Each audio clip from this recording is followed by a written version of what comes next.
Hola, ¿qué tal? Estamos otra vez con ustedes en un nuevo episodio de En busca de la Samaritana. Y estoy aquí con Naomi, que me acompaña hoy. Yo soy Aurora Marín y tenemos una invitada muy especial y vamos a dejar que ella se presente. Hola, yo soy Yuri Velasco y estoy muy emocionada de estar en este episodio de En Busca de la Samaritana. Y nosotros estamos muy contentos de tenerla de invitada porque ella es nada más y nada menos que la productora de este podcast. Entonces nos sentimos muy honradas de que también forme parte de este lado de la cámara y no nada más del otro lado. Y es que esta temporada está así como montaña rusa. Hemos compartido historias que nos han hecho reír, nos han hecho llorar. Y yo sé que la historia de Uri no se va a quedar atrás. Entonces, para comenzar este capítulo, Uri, nos gustaría que nos compartieras un poco más de ti. Ahora sí que de un poco de tu familia, un poco de qué estudiaste, a qué te dedicas, vaya, es micrófono abierto para ti. Bueno, pues yo tengo trabajando de unos años atrás un emprendimiento. Vengo de una familia un poco pequeña, tengo dos hermanas mayores, yo soy la hija más chica y actualmente estoy soltera. Me he enfocado mucho ahorita en cuestiones del trabajo y demás. Eh, y pues creo que ya. Ya, ok, por ejemplo, ¿qué estudiaste? Estudié mercadotecnia y en general mi carrera le tengo mucho cariño, siempre fui como que muy aplicada en esa parte, ¿no? Entonces te dedicas como a lo relacionado a tu carrera, ¿no? Sí, ya, muy bien, muy bien. Por eso no es nuestra productora, obviamente. Entonces, bueno, muchas gracias, Uri. Ahora sí, procedamos con la siguiente parte de este capítulo. Ok, a ver, cuéntanos un poco cuáles son los argumentos que no te dejaban acercarte a Dios y conocer a Jesús. ¿Qué es lo que pasaba en esa cabecita, en ese corazón de mujer eh, estudiada, emprendedora, que ha sido, ¿verdad?, exitosa? O sea, ¿qué es lo que pasaba ahí? Pues un argumento que yo tenía muy fuerte es que yo no creía que Dios me amara. Mi familia como tal nunca me habló tanto de Dios, digamos, nunca me educaron en una religión. Fue poco lo que a mí me hablaban de Dios. Lo poco que yo recuerdo es de vez en cuando íbamos a una que otra, asistíamos de vez en cuando a una iglesia. Recuerdo que mi mamá sí tenía un poquito la rutina de orar por mí antes de dormirme. Era como un rezo rápido.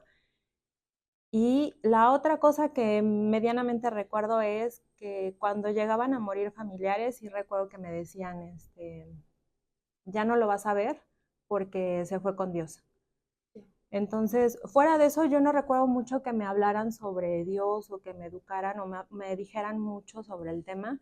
Quien recuerdo que de vez en cuando también me llegaba a llevar a la iglesia era mi hermana la más grande, y creo que ya. Entonces, en esas veces que de pronto me hablaban de Dios, algo que yo escuché mucho es, Cristo te ama, Dios te ama. Y yo recuerdo que aún chica, yo eso para mí yo decía, claro que no. O sea, yo recuerdo que yo no lo creía, a mí me costaba mucho trabajo creer en un Dios que me amara. ¿Te parecía falso? Me parecía falso, la verdad. Yo lo escuchaba y decía, pues es una frase muy linda, ¿no? O sea, se escucha súper bonito, pero la verdad yo no lo creo, o sea, no creo que Dios me ame. Conforme fui creciendo, creo que yo me fui volviendo en mi adolescencia un poquito más cínica tal vez con respecto al tema, porque si yo escuchaba de Dios, yo ya tenía como un desinterés muy abierto por todo lo que tuviera que ver con Dios. Si yo escuchaba algo de Dios, en mi mente era como de sí, ajá, sí, sí, sí, claro. Para mí eran como cosas que se escuchan muy lindas, pero que la verdad yo no creía en lo absoluto. Yo llegaba a pensar de es que eh, si ese Dios de lo, o sea, que hablan existe, yo creo que está muy ocupado con cosas que están pasando en el mundo y la verdad no creo que esté interesado en mí en lo absoluto, mucho menos que me ame. Ese era mi pensamiento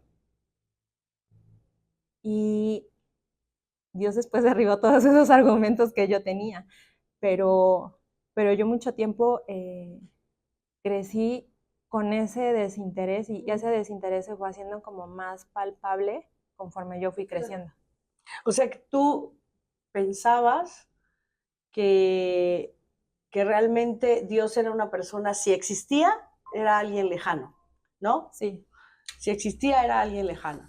Sí, Sí, yo decía, pues creo que sí existe, o sea, yo creo que Dios sí existe, pero pues para mí era alguien muy, muy, muy lejano, que no se interesaba en mí, que no me veía, que estaba ocupado resolviendo otras cosas, pero que no se interesaba en escucharme, no se interesaba en cómo me sentía, o sea, para mí era alguien muy, muy, muy lejano. ¿Y cómo fue tu infancia? ¿Cómo fue tu niñez? En ¿Cómo te general, recuerdas? ¿Una niña feliz? ¿Cómo viviste la etapa de la infancia? yo creo que muy chica entró en mí mucha tristeza, tristeza que conforme fueron pasando los años se fue haciendo muy palpable.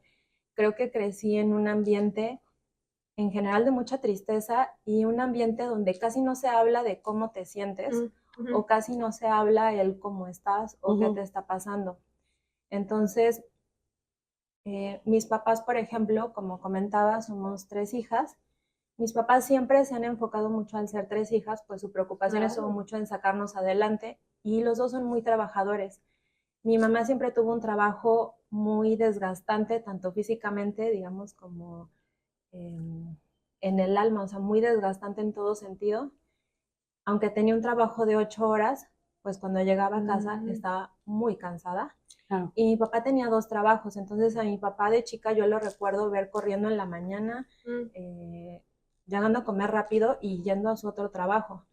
Entonces, en la noche obviamente si yo lo veía un ratito, pues ya estaba muy cansado porque pues 2 trabajos. Entonces, crecí muy sola. Creo que yo de niña me refugié un poco y aún de adolescente, creo que mis hermanas para mí fueron como un refugio en donde yo las buscaba, me acercaba mucho a ellas para jugar, para platicar, para estar con ellas, porque mis papás estaban en todo trabajo y demás cosas. En general en mi infancia fue así. Cuando llegué a la adolescencia, pues sí, esa tristeza ya se fue haciendo muy palpable. Tristeza que, por ejemplo, yo no era muy consciente porque por lo mismo yo no hablaba mucho sobre mis sentimientos, ni hacía como el ejercicio de verme dentro de cómo me sentía. Claro, pues eras muy, muy chica. Yo no me consideraba una persona feliz, eso sí lo tenía claro, pero... O sea, sí, ya cuando fuiste creciendo, por ejemplo, ya cuando estabas en la universidad y eso, ¿sí considerabas que no eras una persona feliz? Sí, yo no me consideraba feliz. Y si yo veía a alguien feliz, a mí me caía súper mal.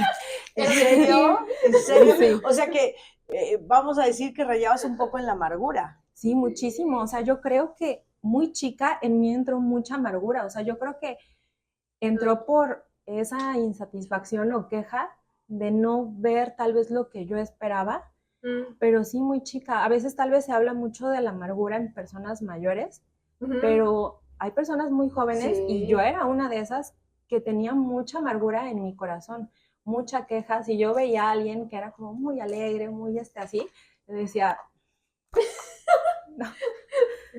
Sí, te quiero lejos, porque yo era todo lo opuesto, o sea, yo sí me consideraba, no me consideraba una persona triste, yo me consideraba como muy ecuánime, digamos. Realista, Ajá. vamos a decir, realista, ¿no? Sí, así son realista. las cosas, Sí. o sea, ay, no hay que exagerar, el mundo es así, hay que ser realistas, ¿verdad? Sí, completamente, o sea, Realista. Y fue hasta que ya estuve en Cristo en que pude ver cuánta tristeza había en mí, tristeza que yo no había visto y que yo muchos años normalicé.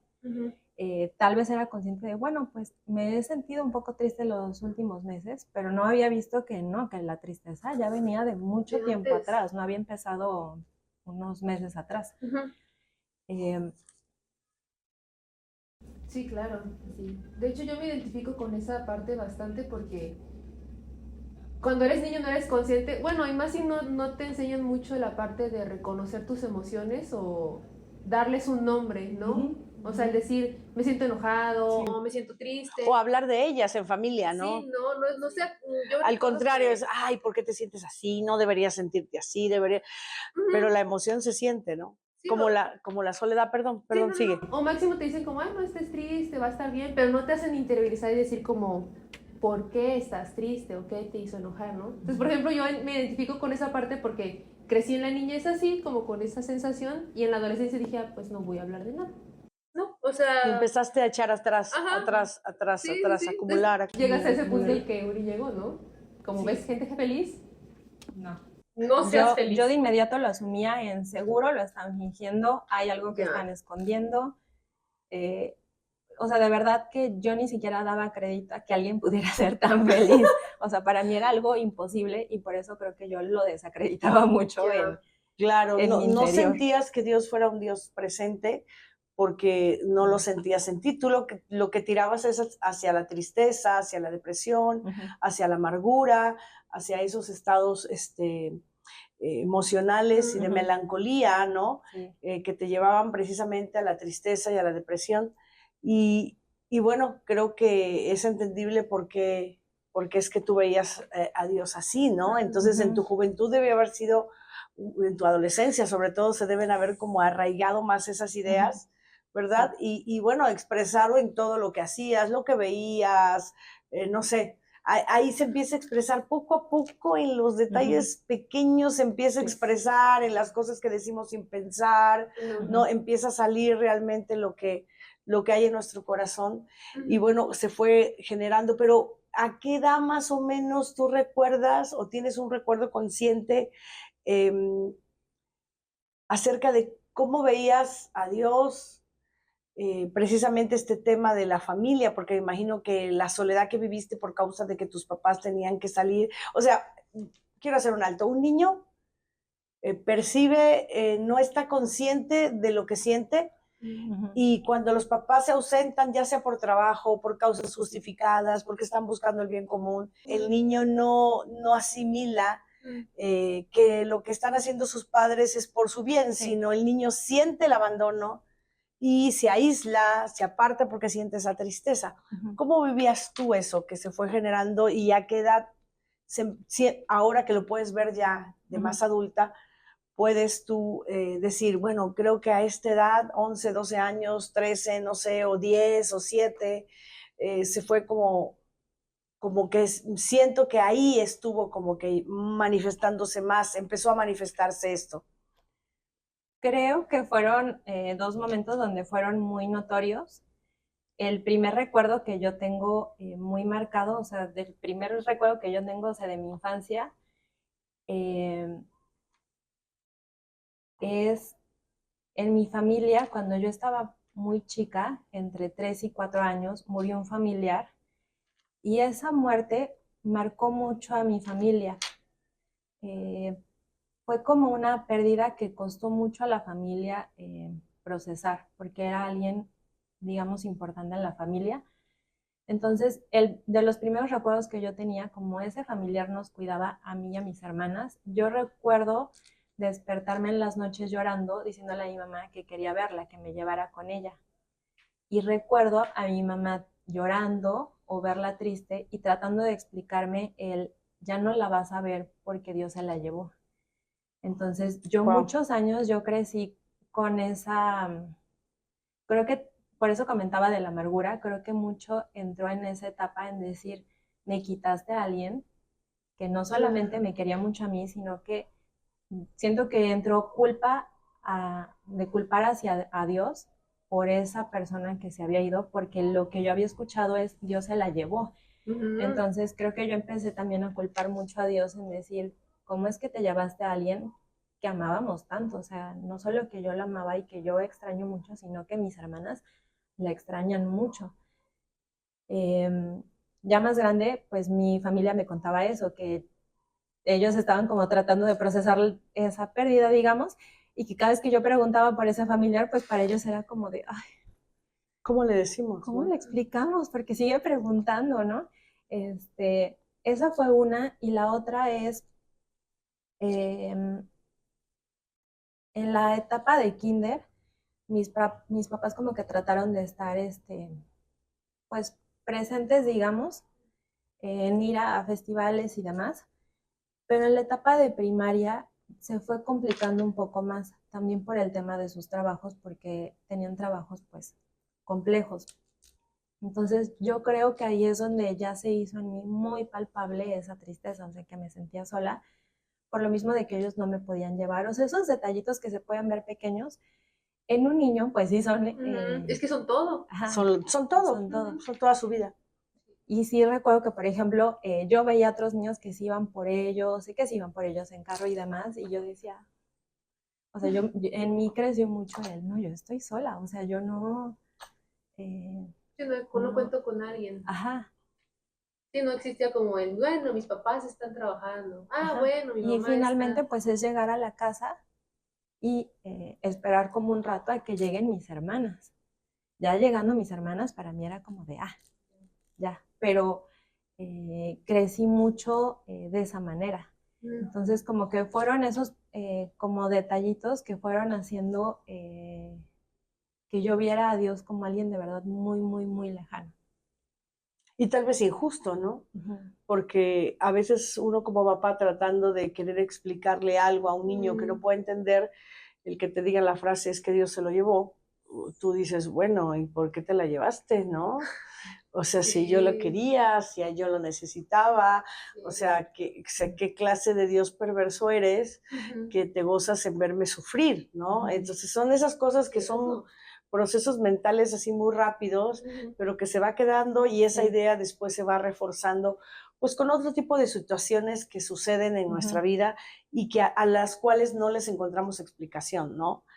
Pero, ¿cómo fue tu encuentro con Dios? O sea, porque me queda claro que no eras una persona alegre, jovial, más bien debes haber sido una persona con muy pocos amigos. Sí, de hecho, yo siempre fui de tener grupos de amigos muy pequeños. O sea, a mí me costaba mucho trabajo el confiar en alguien.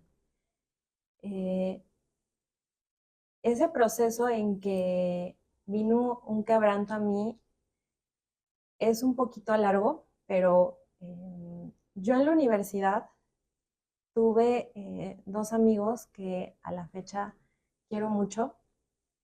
Uno de esos amigos, al muy poco tiempo que yo lo conocí, me comentó que él y su familia asistían a una iglesia y que él creía en Dios. En el momento, por el mismo desinterés que yo tenía hacia Dios, yo nunca le quise preguntar nada porque, pues honestamente, en el momento no me interesaba. Yo para mí era como de, qué bueno, o sea, pues bien por yo ti. creo que te funciona a ti y me parece genial. Ahí quedó, la verdad en mí no causó mayor interés. Fue pasando el tiempo y yo sí vi en él muchas cosas que a mí me impactaban. O sea, por ejemplo, yo veía que él no iba a fiestas, yo veía que él no tomaba. Fui conociendo a lo largo de la Define carrera. fiestas. Sí, porque tal vez el que nos está escuchando puede bueno, pensar no iba a reventones. Sí.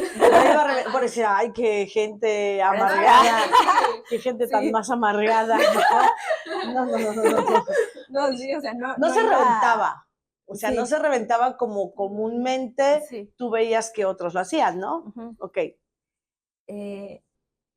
Conforme fue la carrera, pues que hacíamos trabajo y demás, y en esa convivencia a veces nos contaba cosas de su familia muy lindas, o sea, se expresaba muy lindo de su familia y se veía que era una persona, o sea, se notaba mucho el amor que él le tenía a su familia y a mí eso me impactó. Entre todo eso fui conociendo a su familia y hubo muchas cosas que me impactaron por ver el amor que había entre ellos, en tal vez cosas pequeñas, o sea, en que tal vez íbamos a su casa a desayunar y pues su mamá pudo haber trajo a sus amigos, pues adelante, pero su mamá sí se interesaba en conocernos, en platicar con nosotros.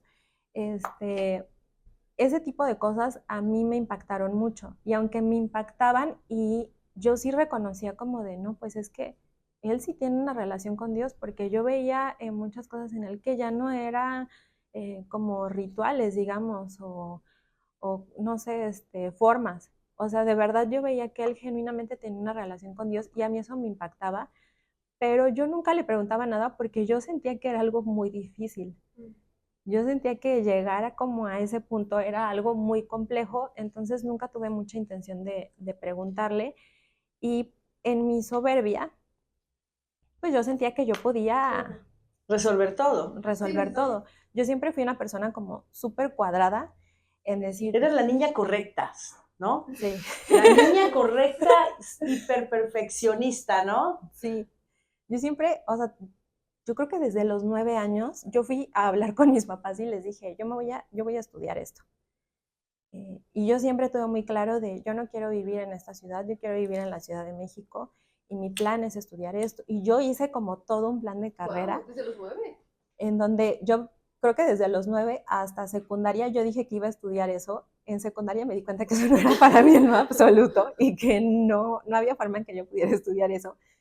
Solamente ajusté mis planes y dije, ok, vamos a tomar este camino, ¿Esta otra ruta? esta otra ruta, y se armó Pero plan seguiste A, plan B. teniendo un plan. Sí, y yo tenía planes y yo dije, yo quiero irme a trabajar a la Ciudad de México, yo quiero trabajar en una empresa así. Cuando terminó la universidad, se dio la oportunidad de que yo hiciera unas prácticas en una empresa por contactos y demás. Yo estaba muy feliz, yo me fui muy feliz porque estaba en una zona de la Ciudad de México muy linda, como muy tranquila, o sea, muy, muy, muy linda. Entonces yo estaba feliz porque dije, por fin se está cumpliendo todo lo que yo vengo planeando desde mis 8 o 9 años. Estoy en el trabajo que quiero, estaba trabajando con una cuenta importante, una marca muy grande, entonces yo estaba volada. Yo me fui muy, muy, muy feliz, tenía mi departamento allá, o sea, yo de verdad dije, todo lo que yo soñé, ya lo tengo. Y fue muy rápido. Yo creo que semana 1 empezó en mí como una insatisfacción muy grande y recuerdo que cuando yo llegaba a mi departamento yo decía, ¿qué me está pasando? ¿Por qué me siento así? Estoy en una empresa que siempre soñé, a los que pocos tienen, digamos, acceso a eso. Estoy trabajando con una marca muy importante. El trabajo que estoy haciendo está padrísimo. Podría hacerlo toda la vida. ¿Por qué no me siento feliz? Yo pensaba que eso a mí me iba a hacer sentir plena. O sea, yo desde chica, para mí fue, eso a mí me va a hacer sentir muy plena y muy feliz. Y cuando estoy ahí, para mí fue un shock que, ojo, esto que les estoy diciendo, yo no lo comenté con nadie. Nunca, O sea, la pasaste sola ese. nunca le dije a nadie de, oye, estoy ¿Cómo te aquí. sentías? Porque obviamente mis papás también estaban haciendo un esfuerzo por apoyarme y no podía decirles, no me siento feliz aquí.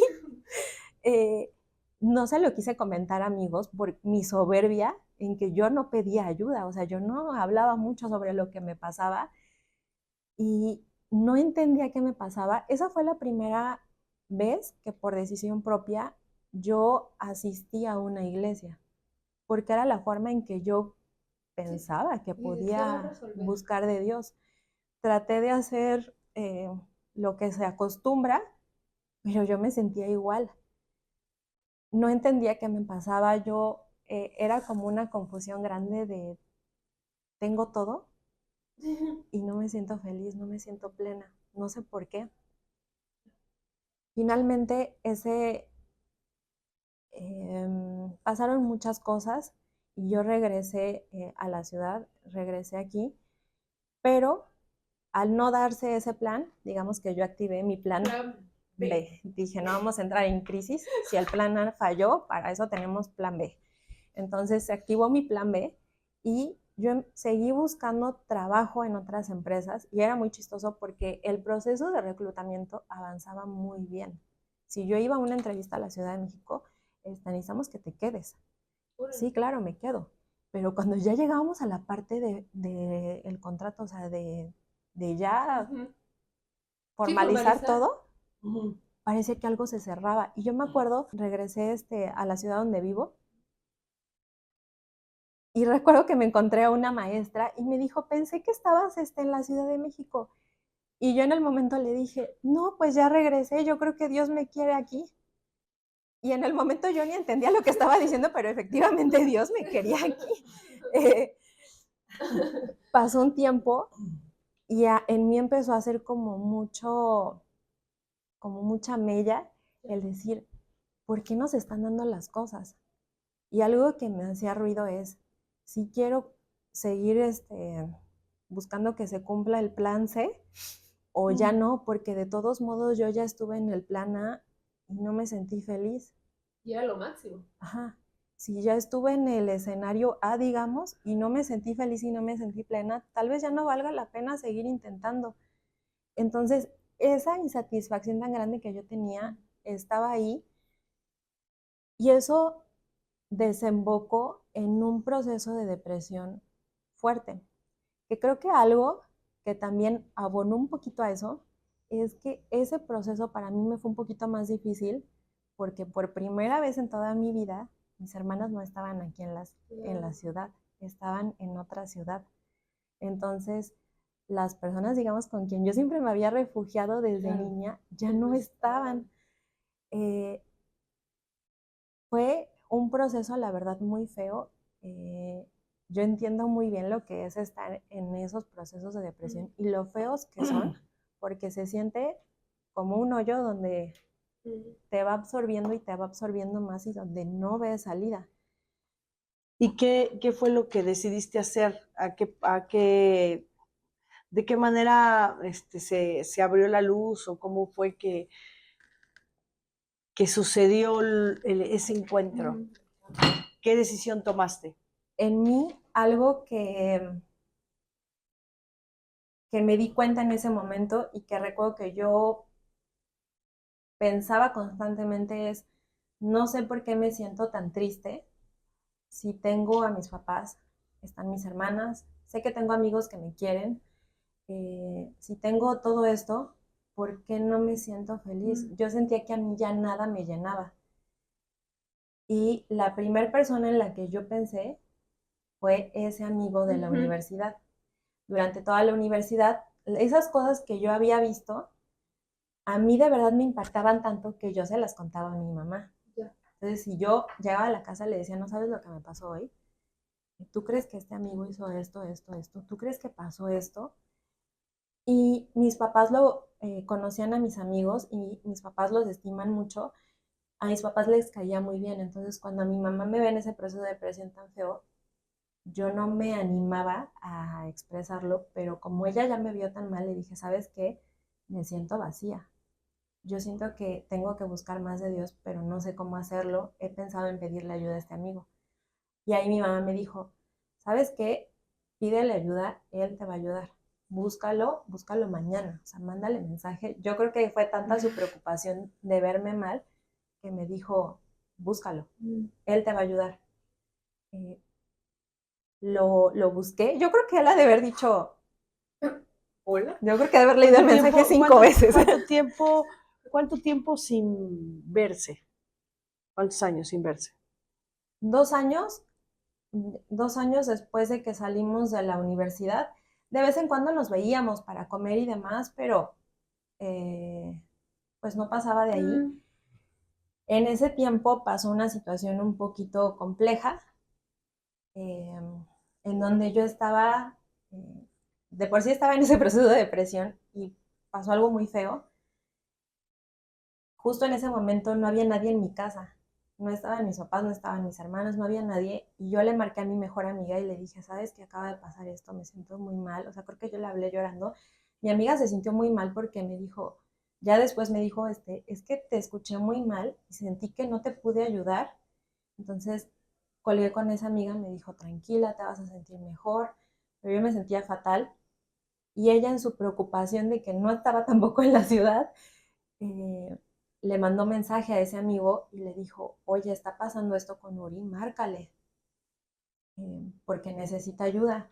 Era tanta mi soberbia, o sea, hoy lo veo, que cuando él me marcó por teléfono, o sea, yo estando pasando un momento muy feo, yo le contesto y le digo, hola amigo, ¿cómo estás? Normal. Como diciéndole, ¿en qué te puedo ayudar? O sea, ¿en qué te puedo servir? Y recuerdo que me dijo, hola amiga, así como, casi como diciendo, ¿de qué me hablas? Tú me buscaste, ¿no? Ajá, o sea, y me dijo, ¿te marco? Y recuerdo que a mí se me sonó porque dije, ay, qué raro que me marque, porque nosotros éramos mucho de mensaje, pero no de llamada. Yo dije, algo debe de necesitar. O sea, yo pensando que yo podía ayudarle cuando yo estaba muy mal. Y me acuerdo que me dijo, te marco porque sé que la estás pasando muy mal. Entonces, para mí esa fue la primera vez en hacer a un lado mi orgullo, o sea, mi soberbia y decir, necesito ayuda. Y yo sabía, o sea, por lo que había visto en él, y ya ahí no pude más y le dije, ¿sabes qué pasó esto, esto, esto? Sí, claro que sí, oró, nunca lo había escuchado orar así. Yo me acuerdo que a mí me impactó mucho porque hasta ese momento yo ya había escuchado como rezos, pero en los rezos hasta viendo a Dios como muy lejano, Sí, como buscando su favor, ¿no? ¿sí? Como... Y lo que él oró era una relación directa con Dios, o sea, yo nunca había escuchado que alguien orara como él oró. Me acuerdo que a mí me impactó mucho. A los meses lo busqué y le dije, necesito ayuda, me siento vacía. Recuerdo que él me lo explicó con un versículo de Eclesiastés y recuerdo que me dijo, mira, ese vacío que tú tienes, lo sienten todas las personas. Solamente que hasta este momento tú has tratado de llenar ese vacío con otras cosas. Ahí es que hemos tenido algunos episodios donde las mujeres que han venido han contado, por ejemplo, de sus circunstancias difíciles y de cómo les fue en la vida, muchas veces desde la infancia y demás. Y bueno, que eso los había llevado a resentirse con Dios porque pensaban que era el responsable de lo que les había pasado, pero en tu caso fue contrario, tú estabas logrando todo lo que habías deseado y aún así no estabas teniendo la satisfacción que tú esperabas. Eso para mí es impresionante, o sea, sí. cómo el Señor es tan maravilloso y bueno, nos deja en nuestras decisiones. Esa es tu decisión, ¿ok? Hazla, desarrolla todo lo que tus planes y tus proyectos y todo, y yo aquí te voy a esperar, aquí en el pozo, para que te des cuenta de que eso no te va a llenar, como Jesús le hacía, ¿no? Le decía a la samaritana, dice, si tú supieras quién soy yo, tú me pedirías a mí y yo te daría de beber agua viva. Eso es realmente lo que estaba pasando. Tú estabas tratando de saciar tu sed, la sed que solamente Cristo puede llenar, con cosas que no te iban a dar satisfacción, porque dentro del corazón de todos los seres humanos hay un hueco que quedó desde que Adán y Eva pecaron, se separaron de Dios, quedó un hueco que solamente puede llenar Él. Sí, entonces por eso el hombre siempre busca llenar con adoración. O sea, el hombre es un ser que busca adorar algo siempre. Y aunque tú pienses que no estás adorando nada, estás adorando algo. ¿Sí? Entonces, ¿por qué? Porque ese vacío quedó en el ser humano. Y eso es exactamente lo que te pasó a ti. Pero síguenos contando. Sí, cuando escuché eso me vinieron como muchos recuerdos en que yo dije, sí, o sea, yo llevo muchos años de mi vida tratando de llenar ese vacío, refugiándome en cosas materiales, pensando que eso me iba a hacer feliz, pensando que el trabajo, todo lo que hacía en esa parte me iba a hacer feliz. Yo era una persona que tal vez era introvertida, pero si tú me invitabas a la fiesta, yo iba a ir a la fiesta y no, yo era, o sea, yo me expuse muchas veces a muchos peligros y creo que también lo hacía por querer llenar ese vacío, o sea, por querer tal vez encajar. Y hasta ese momento me di cuenta que nada de eso me iba a llenar, o sea, yo estaba convencida. Ese día fue un parteaguas. Recuerdo que él oró por mí. Estábamos en una cafetería rodeado de gente, tal vez la gente alrededor no entendía lo que estaba pasando, pero yo sí lo entendía y es que la que entró no es la misma que salió. Yo entré en ese tiempo aparte, yo estaba muy estresada y yo tenía temas de gastritis muy fuertes, o sea, de ir hospitalizada por gastritis, de mucha ansiedad y demás. Y ese día yo me acuerdo que salí y yo me sentía con tanta paz, paz que jamás había sentido. Si a mí me decían, pues es que el ejercicio es bueno, lo hacía, pero no había nada hasta ese momento. Yo nunca había experimentado la paz que sentí ese día. Yo recuerdo, yo sabía, o sea, yo tenía la certeza que Jesús estaba ahí sentado en la mesa con nosotros, o sea, yo lo sabía. Yo nunca me había sentido tan amada como me sentí ese día. Ese Dios que yo dije y que yo dudaba si me amaba o no me amaba, ese día me mostró su amor. Ese día para mí fue hermoso. O sea, yo lo recuerdo y aún recuerdo la fecha, fue un 2 de octubre. Eh, nada después de ese día volvió a ser lo mismo. No entendí muchas cosas en ese momento, pero Dios fue muy paciente conmigo. Dios ha sido maravilloso. Unos años después, recuerdo que escuché una enseñanza en una iglesia y recuerdo que yo me quebranté porque ese momento yo me quedó claro que la vida que yo había vivido no le había agradado a Dios. Wow. Yo me acuerdo que yo terminó la enseñanza y yo pasé al frente, yo lloré tanto, a mí ese día no me importó quién me estuviera viendo, a mí no me importó si estaba llorando, si el rímel, si no sé, si yo ya estaba despeinada, a mí no me importa nada de eso. Ese día recuerdo que cuando yo caí postrada al piso, yo me acuerdo que de verdad era un llorar como nunca había llorado, porque otra cosa que a mí me pasaba es, yo me había hecho tan dura, ¿No podías llorar? yo no podía llorar. Wow. Y ese día yo lloré tanto, de verdad creo que, no sé, nunca había llorado así como lloré ese día. Y recuerdo que estando postrada, me viene el recuerdo de todo lo que yo oré ese día en el café. Y ese día entendí todo lo que yo había orado. Por eso digo que Dios fue muy paciente conmigo. Ese día en el café Dios empezó a hacer algo conmigo.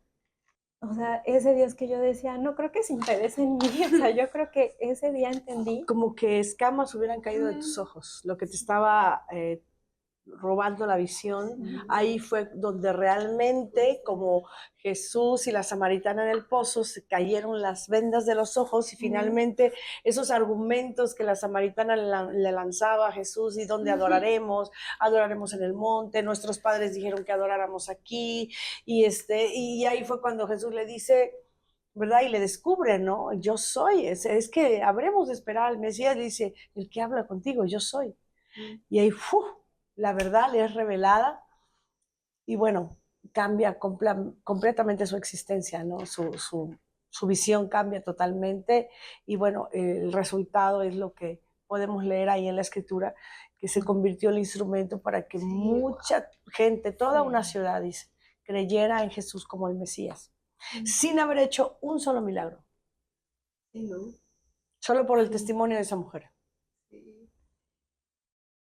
Sí, yo me acuerdo que yo pensaba que era muy complicado buscar a Dios. Hasta ese momento yo pensaba que era muy difícil, o sea, que era una cuestión de años, de mucho tiempo, de muchas De hacer cosas. muchos méritos. Sí, yo lo veía de esa manera y ese día yo supe que Dios es muy cercano y que no es difícil, o sea, solo es un corazón quebrantado. Wow. Ahí cayeron como muchas estructuras. De ese día en adelante, desde ese día en la cafetería, para mí nada volvía a ser lo mismo. Wow. Porque yo sabía que Dios se había puesto su mirada en mí. Yo sabía que nada de lo que allá afuera me pudieran ofrecer me iba a hacer sentir tan plena, tan feliz como yo me sentía. Más allá de una emoción, ¿no? O sea, Cuando estabas en todo este proceso de depresión, ¿en algún momento buscaste ayuda profesional? ¿Fuiste con algún terapeuta o algo? ¿Y cómo se compara lo que tú recibiste de parte de Jesús en esa cafetería? ¿Cómo lo equipararías? Yo en la Ciudad de México, al por primera vez buscar de Dios y pues sentirme igual, cuando yo regreso aquí y que ese proceso y ese cuadro de depresión iba empeorando mucho, yo busqué ir con psicólogos, que no digo que esté mal, creo que es bueno, pero a mí me quedó claro que no me podían ayudar para lo que yo estaba, para lo que yo estaba sintiendo. Y Yo me acuerdo que ese día en la cafetería, cuando lloré, fue la primera vez que yo me sentí perdonada por Dios. Ahí yo tuve la certeza, o sea, certeza que yo nunca tuve Antes. antes, jamás tuve esa certeza, pero ese día yo supe que Él me había perdonado. Por eso experimenté ese amor. O sea, sabía que todo lo que yo había hecho en el pasado, Sí. Él ya me lo había perdonado. Wow. Qué tremendo, qué tremendo. Yo creo que vamos a tener como que tener esta retroalimentación. Siento que muchas mujeres que están pasando la misma situación que tú. Muchas mujeres que tal vez se pueden identificar con tu manera de pensar, con todo lo que tú viviste en el pasado, porque finalmente tú representas a una generación de mujeres, ¿no? Que vienen del mismo contexto y de la misma forma de pensar en esta generación y que tal vez pudiéramos decir, ay, Dios nos interesa en la gente, no sé, que viene de tal o cual situación. A lo mejor tenemos la idea de como que hablar de Dios es para la gente ignorante, la gente inculta, ¿verdad? La gente que no ha estudiado, que crean esas tonterías, pero la verdad es que Dios nos rompe todos los esquemas y bueno, esa es la obra de Cristo. Esa es la obra de Cristo. Él viene a revelarse a la vida de cada persona de una manera tan especial como lo ha hecho contigo. Y bueno, hemos llegado al final del episodio. Por ahí quedó una cosita que otra que contar de Uri, porque ya no le preguntamos qué pensaba en todo esto. Ya no le preguntamos qué pensaba acerca de la familia, qué pensaba acerca del matrimonio, de la relación de pareja, si tuvo una relación de pareja o no. O sea, ya dijo que está soltera, pero no ha dicho. Entonces, pónganos ahí en los comentarios si les gustaría saber esta parte de la historia para que haya una segunda parte, porque ese es un capítulo aparte que necesitaríamos tratar de manera pues específica y darnos el tiempo. Así que nos despedimos de este episodio, les abrazamos y deseamos leerlos ahí en los comentarios, como de qué tema les gustaría saber, como que qué pregunta tienen o qué está rondando ahí en su cabeza, nos las pueden escribir en los comentarios, estamos para leerlas y les damos muchas gracias por dejarnos entrar a su corazón, así que nos vemos en el siguiente episodio. Así es, nos despedimos. Adiós. Bye.